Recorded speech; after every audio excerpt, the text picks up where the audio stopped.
जब तक फेरिक रहेगा तब तक हीमोग्लोबिन नहीं बन रहा है। जैसे फेरस बनता है फेरिक से, ये वर्क कौन कराएगा? तो HCl कराएगा।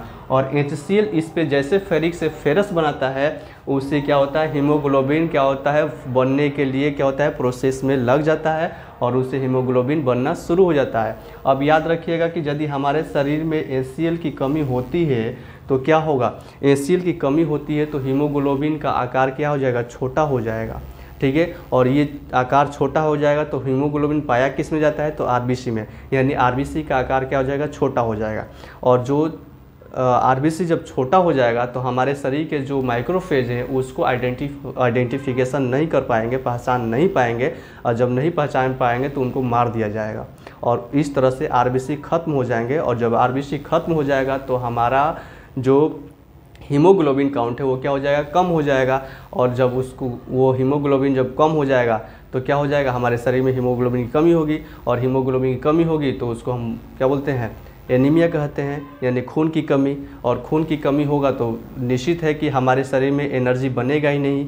ये अब रेस्पिरेशन वाले चैप्टर में देखेंगे कैसे रेस्पिरेशन से RBC वर्क करता है, हीमोग्लोबिन वर्क करता है। तो इस तरह से एनर्जी नहीं बनेगी जिससे हम लोग को सुस्ती होगी, और सुस्ती से होने से हो सकता है कि ब्लड प्रेशर अनबैलेंस हो जाए, यानी बैलेंस ना रहे, तो जिससे बहुत ज़्यादा दिक्कत हो सकता है। तो इसलिए नमस्कार साथियों, स्वागत है आप सभी का अपने YouTube चैनल पर। आई होप कि आप सभी अच्छे होंगे। तो हम लोग ह्यूमन डाइजेस्टिव सिस्टम के बारे में हम लोग पढ़ रहे थे। तो उसमें हम लोगों ने देखा कि बकल कैविटी वगैरह हो गया था, उसमें सलाइवरी ग्लैंड हो गया था, और उसके बाद से फेरिंग्स और एसोफेगस हम लोगों ने पूरा क्लियर कर लिए थे। उसके बाद से हम लोगों ने स्टोमक के जो परिचय है उसके बारे में भी हम लोग सीख चुके थे। अब उसके बारे में स्टोमक में क्या पाए जा रहे हैं एंजाइम्स, उसकी बात हम लोग करेंगे, और इसमें देखेंगे किस तरह से भोजन का पाचन हो रहा है और कौन कौन से एंजाइम्स इसमें सहायक हो जा रहे हैं, जिससे हमारा जो फूड है वो और सिंपलर फूड में कन्वर्ट होते जा रहा है। तो आइए इसके बारे में हम लोग बात करते हैं। सबसे पहले हमने क्या क्या पढ़ा था उसके बारे में हम लोग देखते हैं। तो सबसे पहले हम लोग ने देखा था कि बकल कैविटी हम लोग देखे थे, ठीक है, बकल कैविटी। उसके बाद से बकल कैविटी में हम लोग देखे थे यहाँ पे टीथ और टंग देखे थे, टीथ देखे थे और टंग देखे थे, ठीक है, टीथ और टंग देखे थे। और ग्लैंड की बात करें तो इसमें ग्लैंड भी देखे थे हम लोग। तो ग्लैंड हम लोग देखते हैं सलाइवरी ग्लैंड, ठीक है, सलाइवरी ग्लैंड हम लोग देखे थे। इतनी बात हम लोग क्लियर कर चुके थे। उसके बाद से बकल कैविटी के नीचे आता है फेरिंग्स, ठीक है। तो फेरिंग्स में हम लोग ये बात कर चुके थे, और उसके बाद से एसोफेगस की बात कर चुके थे, ठीक है। और एसोफेगस के बाद स्टोमक, तो स्टोमक का हम लोगों ने इंट्रोडक्शन देख चुका था, ठीक है, और इसमें क्या क्या होता है वो चीज़ हम लोग देख चुके थे। अब इसमें हम लोग बात करेंगे ग्लैंड्स, जो हम देखते हैं गैस्ट्रिक ग्लैंड के रूप में, ठीक है, ये हम लोग को पढ़ना है, ठीक है, गैस्ट्रिक ग्लैंड। और इसमें और भी आते हैं जिसमें हम लोग देखते हैं गैस्ट्रिक ग्लैंड के अंतर्गत इसमें रोगे पाए जाते हैं, और जो रोगे के अंतर्गत बहुत से एंजाइम्स वर्क करते हैं जिससे HCl से प्रोटेक्शन देते हैं। ये सारा चीज़ हम लोग आज सीखने वाले हैं। तो चलिए हम लोग लेकर चलते हैं स्टोमक, और स्टोमक के अंदर जितने भी एंजाइम्स पाए जाते हैं वो वर्क करते हैं सिंपलर फूड बनाने में, उसकी हम लोग आज बात करेंगे। तो चलिए सबसे पहले हम लोग लिखते हैं गैस्ट्रिक ग्लैंड, ठीक है। तो गैस्ट्रिक ग्लैंड की बात करते हैं, गैस्ट्रिक ग्लैंड, ठीक है, जिसको हम लोग यहाँ पे जठर ग्रंथि बोल सकते हैं, ठीक है, जठर ग्रंथि बोल सकते हैं, या गैस्ट्रिक जूस कह रहे हैं तो जठर रस बोल सकते हैं, ठीक है। तो आइए सबसे पहले हम लोग बात करते हैं यहाँ पे। पहले तो स्टोमक की बात हो रहा है, तो पहले स्टोमक की बात हम लोग देखे थे कि ये जे शेप का होता है। यहाँ पे एस्फिंक्टर पाए जाते हैं, यहाँ पे भी एस्फिंक्टर पाए जाते हैं। हम लोगों ने पिछले वीडियो में चर्चा कर चुके हैं। जो अभी पहली बार ये वीडियो देख रहे हैं तो प्लीज़ वो पहले पार्ट 1, पार्ट 2, पार्ट 3 देख कर आएँ तो थोड़ा बहुत ये समझ में आएगा। वैसे भी इसको भी आप देख सकते हैं, ये भी समझ में आ जाएगा, लेकिन थोड़ा सहूलियत होगा कि जैसे आप सीक्वेंस से आ रहे हैं तो बहुत सारी जो चीज़ें हैं वो आप सीखते चले आइएगा, तो यहाँ पे और इजीली आप लोग को समझ में आ जाएगा। तो चलिए यहाँ पे हम लोग देखते हैं कि ये इंस्पेक्टर है, ये इंस्पेक्टर खुलता है। यहाँ पे हमने कितने पार्ट्स में होते हैं यहाँ पे मैं नहीं बताऊंगा, इसलिए कि पिछले वाली वीडियो में पूरा क्लियर हो चुका है। सबसे पहले हम इसमें बात करेंगे गैस्ट्रिक ग्लैंड के बारे में और इसके आगे की चीज़ों। तो यहाँ पे हम देखते हैं कि यहाँ पे एक तरह सा ये लोब बना होता है जिसको हम लोग बोलते हैं रुगे। ठीक है, इस तरह से बना होता है स्ट्रक्चर, इसको बोलते हैं रुगे। ठीक है, आप लोगों ने सुना भी होगा इसका नाम। ठीक है, और ये क्या करता है, ये हमारा जो रुगे होता है ये इसको बोलते हैं ROUGE। ठीक है, आप इसको रूजे बोलिए या रुगे बोलिए। ठीक है, रुगे का मतलब होता है फोल्ड। ठीक है, यानी मुड़ना हुआ, यानी फोल्ड मतलब ये देखिए तो ये मुड़ा हुआ। ऐसे यदि इसका स्ट्रक्चर यदि हम बड़ा बनाएं तो कुछ इस तरह का होगा।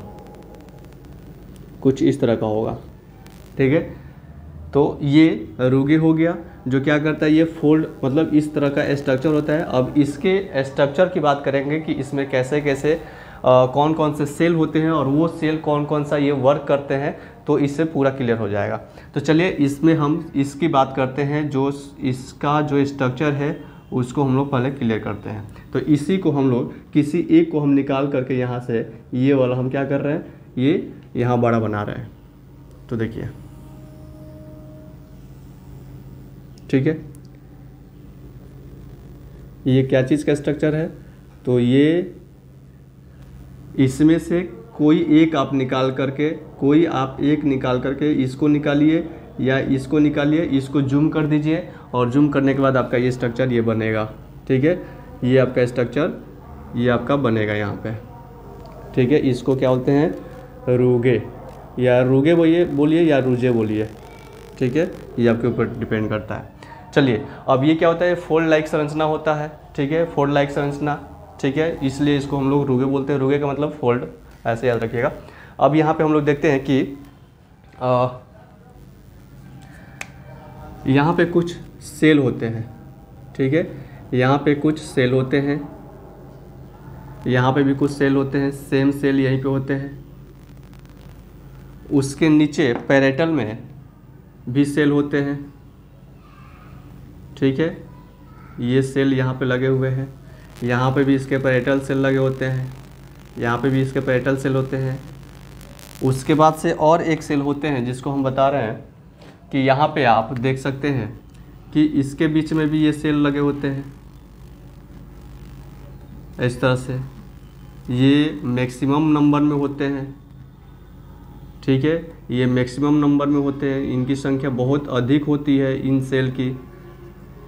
ठीक है, ये इनके बीच में लगे होते हैं ये सब सेल।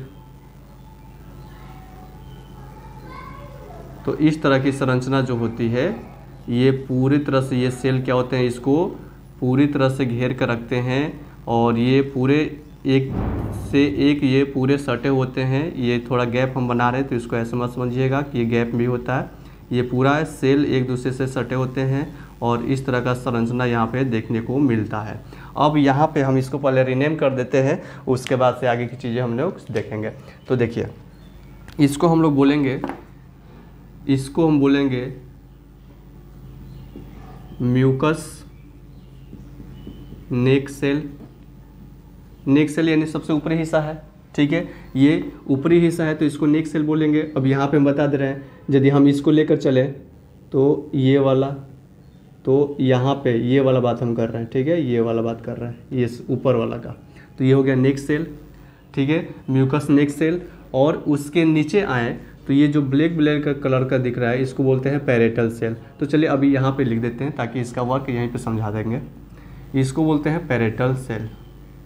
ठीक है, पैरेटल सेल। ठीक है,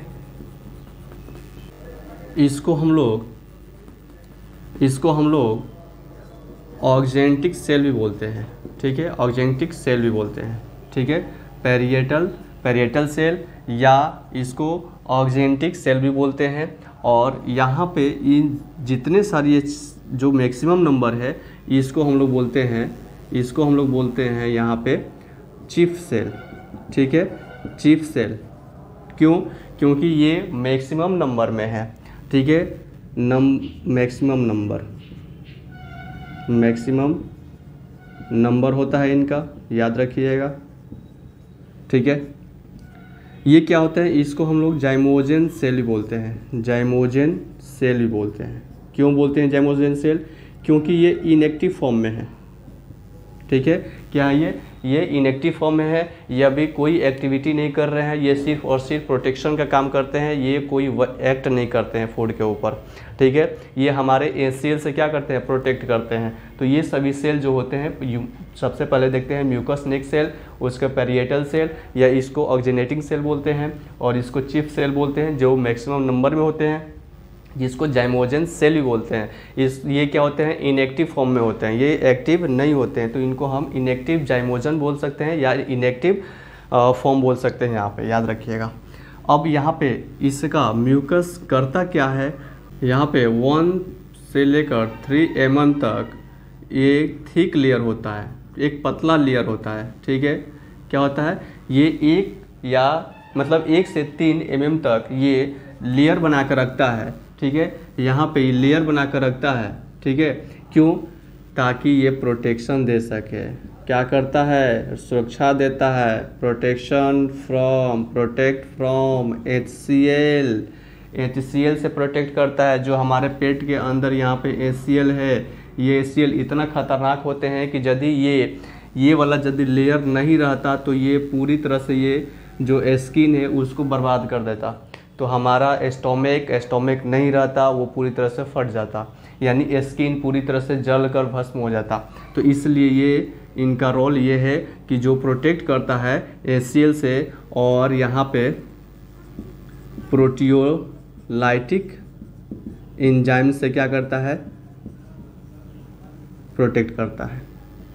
ठीक है, यानी protect from HCl and proteolytic enzymes. Proteolytic enzymes क्या होता है, जो प्रोटीन का जो पाचन करने वाले जो एंजाइम्स है उससे भी ये क्या करता है, रक्षा करता है। तो यहाँ पे याद रखिएगा, प्रोटियोलाइटिक एंजाइम्स क्या होते हैं, जो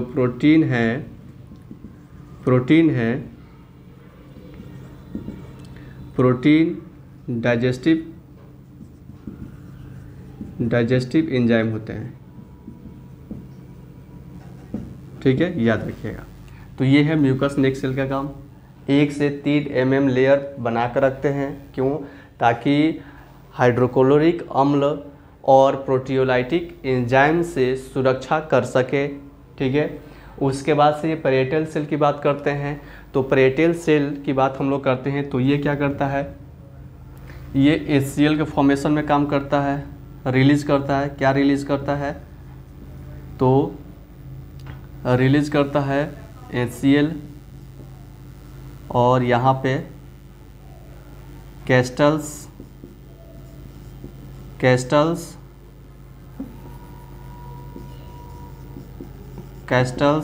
ठीक है, इंटरेंसिक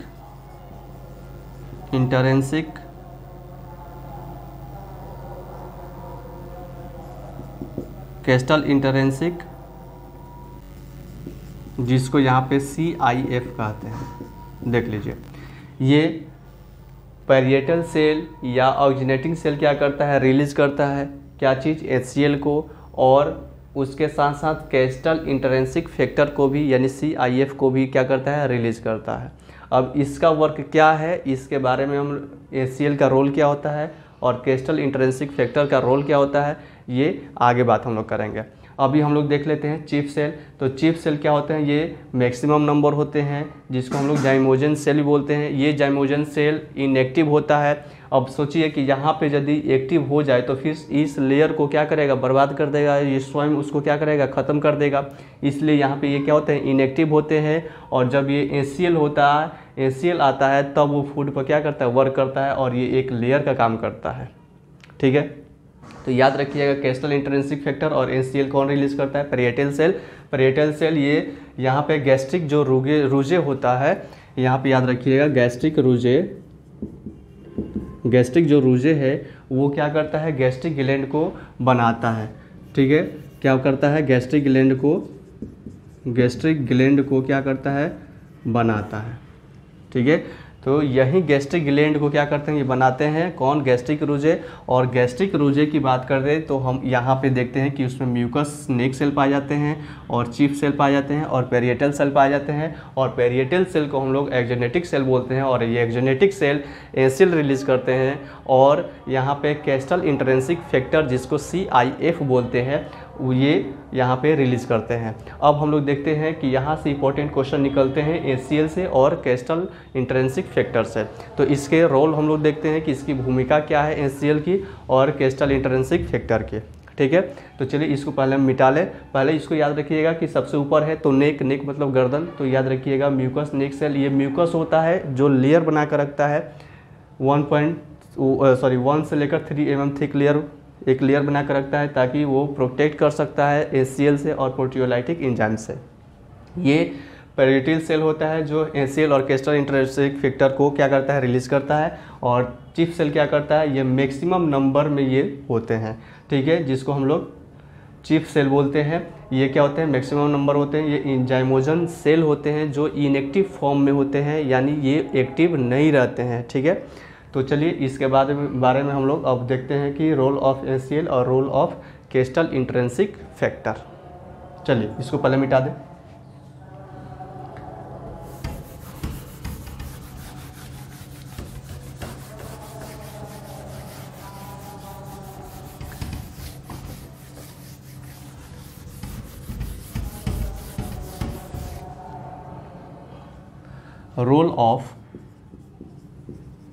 रोल ऑफ ACL। ठीक है, ACL करता क्या है, उसके बाद से हम लोग देखेंगे कि role of intrinsic Castle intrinsic factor. तो हम लोग सबसे पहले यहाँ पे रोल ऑफ ACL की बात करते हैं। ये यहाँ पे देखते हैं तो ACL, यदि मान लीजिए ये स्टोमक है तो इसमें आप सभी को पता होगा कि ये इसमें तो ACL पाए जाते हैं। ठीक है, तो ACL पाए जाते हैं तो करता क्या है, ये तो फूड में मेंटेन करता है। क्या मेंटेन करता है, मेंटेन करता है। ठीक है, एसिड, ये तो स्वयं है ना एसिडिक, तो ये एसिडिक हो जाएगा, यानी मेंटेन एसिडिक ऑफ pH। ठीक है, ठीक है, एसिडिक pH ऑफ स्टोमक। ठीक, स्टोमक यानी ये पेट का जो pH, जो एसिड का जो pH होता है उसको क्या करता है, ये मेंटेन करता है। उसके बाद से और देखते हैं, ये किल करता है, किल द पैथोजेंस, यानी बैक्टीरिया बोल सकते हैं। ठीक है, तो यहाँ पे पैथोजेंस हो गया। उसके बाद क्या करता है, तो ये करता है एक्टिवेशन का काम करता है। किसको, जाइमोजन को। जाइमोजन क्या है, तो ये जो चीफ सेल था इसमें हम ऐसे इस तरह का स्ट्रक्चर बनाए थे। तो ये जो यहाँ पे चीफ सेल था जो मैक्सिमम नंबर में थे, यहाँ पे मैक्सिमम नंबर में जो थे ये चीफ सेल जो थे, जो यहाँ पे जाइमोजन जो थे इनएक्टिव फॉर्म में थे, उसको क्या करता है, ये ACL इनको एक्टिव करता है। तो यहाँ पे बोल सकते हैं एक्टिवेशन ऑफ जाइमोजेन। ठीक है, जाइमोजेन। और एक तरह से यहाँ पे जब फूड आता है तो पूरी तरह से उसमें क्या करता है, फूड को पूरी तरह से पाचन करता है और उसको और सिंपलर फूड में बनाता है और फूड को एसिडिक कर देता है। और एसिडिक करने के बाद से वो बाइल जूस उस पर वर्क करता है और उसको बेस बनाता है और उसके बाद से पेनक्रियाज वगैरह में चला जाता है। तो यहाँ से हम लोग देखते हैं कि जब फूड ये आ रहा है तो इसको एसिडिक बना दे रहा है और एसिडिक बनाने के साथ साथ ये क्या कर रहा है, एक्टिवेशन भी कर रहा है जाइमोजन का। जो इनएक्टिव फॉर्म जो डाइजेस्टिव एंजाइम्स है उसको क्या करता है, ये एक्टिव भी करता है।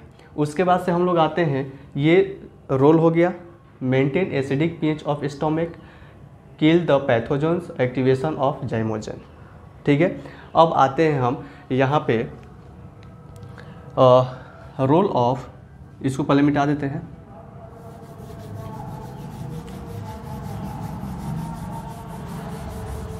ACL में एक बात याद रखिएगा, इम्पोर्टेंट है कि ये क्या करता है, ये कन्वर्ट Fe3 को किस में कन्वर्ट करता है, इनटू F2।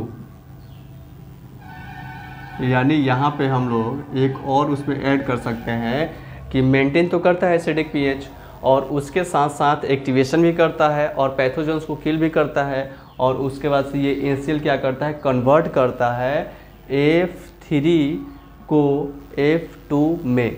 F3 का मतलब होता है, आप लोग पढ़े होंगे केमिस्ट्री में, Fe को बोलते हैं फेरस। फेरस कब होगा, जब इस पर 2 आयन होंगे, और ये फेरिक होता है, इसको बोलते हैं, क्या बोलते हैं, फेरिक। जो हम लोग भोजन करते हैं वो आयरन का फेरिक होता है, तो याद रखिएगा इसको बोलते हैं फेरिक, ठीक है। और ये फेरिक किस में कन्वर्ट होता है, फेरस में, ठीक है। तो फेरस का ये F2+ होता है और ये फेरिक का F3 होता है। तो जो हम लोग भोजन करते हैं वो क्या होता है, फेरिक होता है, और HCl इस पे वर्क करके इसको क्या बनाता है, फेरस बनाता है।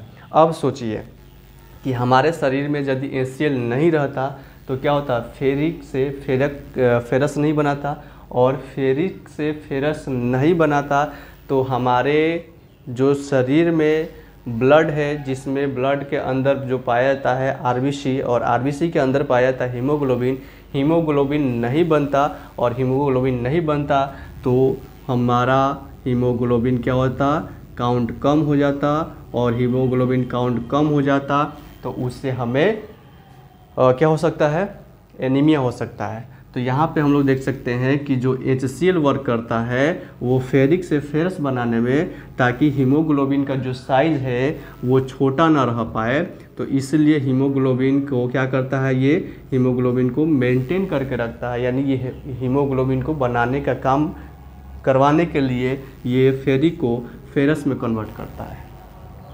जब तक फेरिक रहेगा तब तक हीमोग्लोबिन नहीं बन रहा है। जैसे फेरस बनता है फेरिक से, ये वर्क कौन कराएगा, तो HCl कराएगा, और HCl इस पे जैसे फेरिक से फेरस बनाता है उससे क्या होता है, हीमोग्लोबिन क्या होता है, बनने के लिए क्या होता है, प्रोसेस में लग जाता है, और उससे हीमोग्लोबिन बनना शुरू हो जाता है। अब याद रखिएगा कि यदि हमारे शरीर में HCl की कमी होती है तो क्या होगा, HCl की कमी होती है तो हीमोग्लोबिन का आकार क्या हो जाएगा, छोटा हो जाएगा, ठीक है। और ये आकार छोटा हो जाएगा तो हीमोग्लोबिन पाया किस में जाता है, तो RBC में, यानी RBC का आकार क्या हो जाएगा, छोटा हो जाएगा।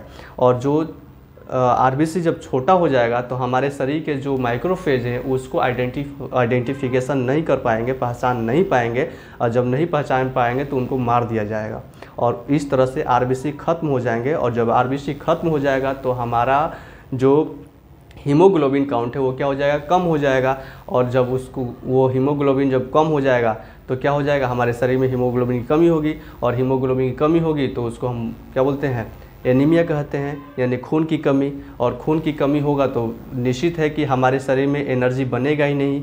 ये अब रेस्पिरेशन वाले चैप्टर में देखेंगे कैसे रेस्पिरेशन से RBC वर्क करता है, हीमोग्लोबिन वर्क करता है। तो इस तरह से एनर्जी नहीं बनेगी जिससे हम लोग को सुस्ती होगी, और सुस्ती से होने से हो सकता है कि ब्लड प्रेशर अनबैलेंस हो जाए, यानी बैलेंस ना रहे, तो जिससे बहुत ज़्यादा दिक्कत हो सकता है। तो इसलिए याद रखिएगा कि फेरिक से फेरस बनता है, HCl बनवाता है, और फेरस बनने के साथ साथ ये हीमोग्लोबिन को क्या करता है, यानी RBC के आकार को क्या करता है, बहुत अच्छे से ये आकार देता है, जिससे हमारे माइक्रोफेज है उसको आइडेंटिफाई कर सके, पहचान सके, और वो अपने काम में लगा सके।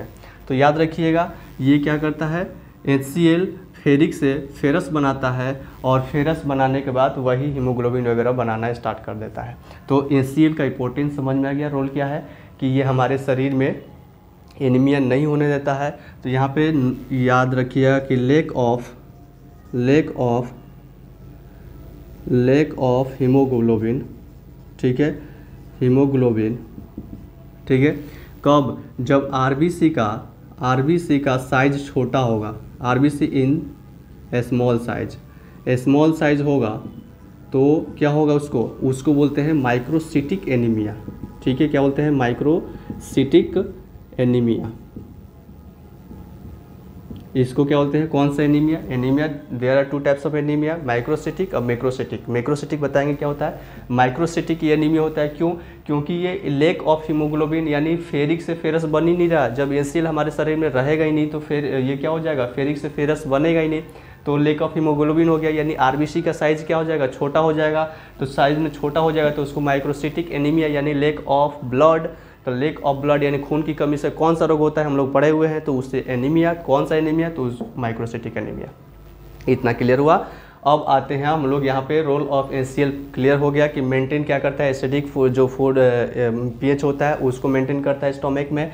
उसके बाद से ये कन्वर्ट करता है फेरिक से फेरस में। उसके बाद से सबसे इम्पोर्टेंट ये याद रखिएगा, उसके बाद से हम लोगों ने देखा कि ये एक्टिवेशन करता है किसको, चिप सेल यानी जाइमोजन को। और उसमें और एक चीज़ पढ़े थे हम लोग, क्या पढ़े थे हम लोग कि मेंटेन करता है। उसके बाद से ये जाइमोजन को एक्टिव करता है, पैथोजेंस को किल करता है और कन्वर्ट करता है फेरिक से फेरस में। इतना क्लियर हो गया। अब आते हैं हम लोग कैस्टल इंटरेंसिक फैक्टर। तो आइए यहाँ पे देख लेते हैं Castle intrinsic factor, role of Castle intrinsic factor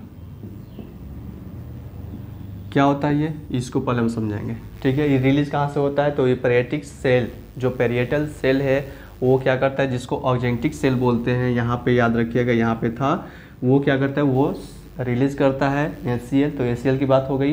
अब उसके बाद से हम लोग पढ़ेंगे कैस्टल इंटरेंसिक फैक्टर। तो कैस्टल इंटरेंसिक फैक्टर में इतना याद रखिएगा, ये क्या करता है कि ये ऑब्जर्वेशन ऑफ B12 यानी क्या करता है, ऑब्जॉर्प्शन ऑफ B12 यानी आप यहाँ पे याद रखिएगा इंटरेंसिक और एक होता है एक्सट्रेंसिव। तो इंटरेंसिव का मतलब अंदर और एक्सट्रेंसिव का मतलब होता है बाहर। यानी इंट्रेंसिक फैक्टर का मतलब ये हुआ कि कैस्टल इंट्रेंसिक फैक्टर का मतलब ये हुआ कि B12 हमारे खाने से जो मिलते हैं वो इंटर यानी अंदर से मिल रहे होते हैं। हम लोग जो खाना खाते हैं उसमें B12 की मात्रा होती है, उसका ऑब्जर्वेशन मतलब ऑब्जर्प्शन होता है। लेकिन हम लोग बाहर से गोली खाते हैं B12 का, तो वो एक्सट्रेंसिव फैक्टर हो गया, एक्सट्रेंसिव फैक्टर हो गया। ठीक है, इंट्रेंसिक फैक्टर हो गया। याद रखिएगा, ये हम लोग गोली वगैरह खाते हैं जो भी मेडिकल से लेकर B12 की गोली, तो वो याद रखिएगा वो इसमें काम नहीं आएगा, डाइजेशन में वो तो थोड़ा भी काम नहीं आता है। जो हमारे खाने के अंदर से जो हमें कैस्टल इंटरेंसिव फैक्टर जो सेल के अंदर से आते हैं वो यहाँ पे B12 के ऑब्जॉर्प्शन में काम करते हैं, ना कि बाहर से हम लोग B12 की दवा खा रहे हैं, गोली ले रहे हैं तो उस पर वर्क करेगा, ये वर्क नहीं करता है। तो याद रखिएगा यहाँ पे B12 का ऑब्जॉर्प्शन करता है यानी अवशोषण करता है। ठीक है, अवशोषण करता है, ऑब्जॉर्प्शन ऑफ B12। अब देखते हैं B12 का रोल क्या है। तो role of B12, role of B12, role of B12, B12 का रोल क्या होता है, तो ये करता है मैच्योरेशन ऑफ ब्लड, यानी यहाँ पे क्या करता है, मैच्योरेशन ऑफ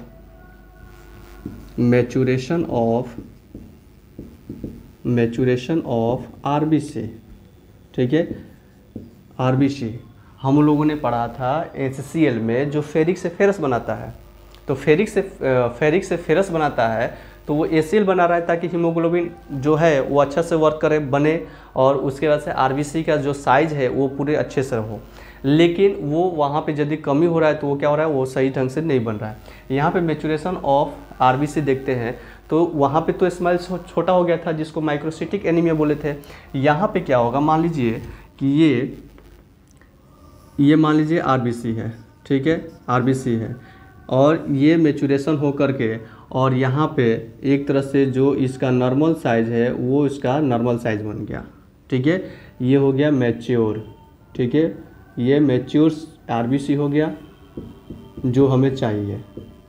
ठीक है, मैच्योर साइज हो गया और ये हो गया लार्ज साइज है। अब सोचिए कि यहाँ पे B12 ये काम कर रहा है, इसको मैच्योरेशन करने का काम, लेकिन ये काम हो ही नहीं रहा है। तो जब नहीं होगा तो क्या होगा, लार्ज साइज बनेगा। और लार्ज साइज हो चाहे स्मॉल साइज हो, जितना मतलब हमको नॉर्मल साइज चाहिए, यदि नॉर्मल साइज से यदि छोटा भी होगा तो वो तो माइक्रोसिटिक एनीमिया हो जाएगा जो ACl में हम लोग देखे थे। यहाँ पे क्या हो रहा है, लार्ज साइज। यदि ये मैच्योरेशन नहीं होगा तो लार्ज साइज रहेगा। तो लार्ज साइज भी हमारे शरीर के माइक्रोफेज जो होते हैं वो वहाँ पे क्या करेंगे, उसको आइडेंटिफाई नहीं कर पाएंगे, और आइडेंटिफाई नहीं कर पाएंगे तो उसको भी मार दिया जाएगा। और मारने के बाद क्या होगा, इनकी मैच्योरेशन नहीं हो पाएगी, जिससे ये आरबीसी इस फॉर्म में नहीं बन पाएगा। और उस कंडीशन में भी आरबीसी का जो साइज़ है वो लार्ज होने की स्थिति में वो क्या हो जाएगा, उसकी कमी हो जाएगी, क्योंकि उसको मार दिया जाएगा। तो इसलिए उसको बोलते हैं, लार्ज साइज को बोलते हैं मैक्रोसिटिक एनीमिया। ठीक है, मैक्रोसिटिक एनीमिया बोलते हैं। मैक्रोसिटिक एनीमिया को और एक नाम देते हैं पर्नीशियस एनीमिया। ठीक है, पर्नीशियस एनीमिया। ठीक है, तो हम लोगों ने क्या देखा कि रोल ऑफ एसीएल कहाँ से आए, तो एसीएल हम लोगों ने देखा कि पेरिएटल सेल से आए। क्यों? क्योंकि पेरिएटल सेल रिलीज कर रहे हैं। और उसके बाद से कैस्टल इंट्रिंसिक फैक्टर CIF का भी रोल हम लोगों ने देख लिया कि ऑब्जॉर्प्शन ऑफ B12 का रोल क्या है, उसका भी हम लोग देखते हैं कि मैच्योरेशन ऑफ आरबीसी को मैच्योर करता है, ताकि हमारे शरीर में बहुत अच्छे से वर्क कर पाए और बहुत अच्छे से उनका काउंट बहुत अच्छे से नॉर्मल रहे, जितना हमारे शरीर को चाहिए, बॉडी को चाहिए, उतना वो बहुत अच्छे से बन सके। तो इसलिए मान लीजिए कि यहाँ पे कैस्टल इंट्रिंसिक फैक्टर को हम लोग देखें तो ये क्या करता है, मैच्योरेशन करता है। और यदि मैच्योरेशन ना हो तो आरबीसी का साइज़ बड़ा हो जाएगा, और जब आरबीसी का साइज़ बड़ा हो जाएगा तो वो अच्छे से हमारी जो बॉडी के माइक्रोफेज है उसको आइडेंटिफाई नहीं कर पाएंगे। और जब आइडेंटिफाई नहीं करने की स्थिति में क्या हो जाएगा, उसको मार दिया जाएगा। और जिससे मारने के बाद वो क्या होगा, आरबीसी काउंट कम हो जाएगा। और आरबीसी काउंट कम हो जाएगा, उनकी संख्या कम हो जाएगी, तो एनीमिया हो जाएगा। और कौन सी एनीमिया होगी, क्योंकि ये लार्ज साइज में है तो इसलिए इसको मैक्रो एनीमिया कहेंगे, या इसको और एक नाम दिया जाता है पर्नीशियस। तो याद रखिएगा कि जब आरबीसी का साइज छोटा हो तो उसको माइक्रोसिटिक एनीमिया बोलते हैं, और जब आरबीसी का साइज बड़ा हो और उस पर B12 वर्क नहीं कर रहा हो तो उसको मैक्रोसिटिक एनीमिया बोलते हैं। There are 2 types of anaemia, microcytic anaemia और मैक्रोसिटिक एनीमिया। माइक्रोसिटिक एनीमिया होता है in the sense of lack of ACL, और मैक्रोसिटिक एनीमिया होता है in the sense of lack of B12।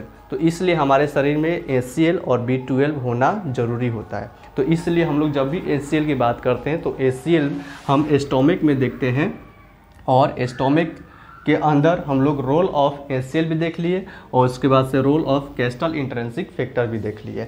ठीक है, तो ये एक तरह से गैस्ट्रिक ग्लैंड के अंतर्गत हम लोग देखे हैं। और यहाँ पे गैस्ट्रिक ग्लैंड से हम लोग थोड़ा बहुत आगे भी चलेंगे, जिससे हम लोग प्रोटीन का पाचन कराएंगे, तो उसमें हम लोग देखेंगे पेप्टिन वगैरह और रेनिन वगैरह बन रहे हैं, तो अभी इसमें हम लोग नहीं देखेंगे।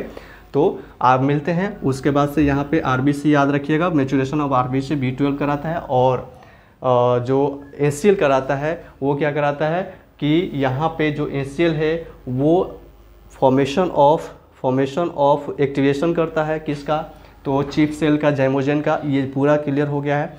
तो यहाँ पे याद रखिएगा गैस्ट्रिक ग्लैंड आगे भी आएंगे, कब, जब प्रोटीन का डाइजेशन हम लोग कराएंगे तब। तो चलिए मिलते हैं नेक्स्ट वीडियो में, तब तक के लिए नमस्कार, जय हिंद।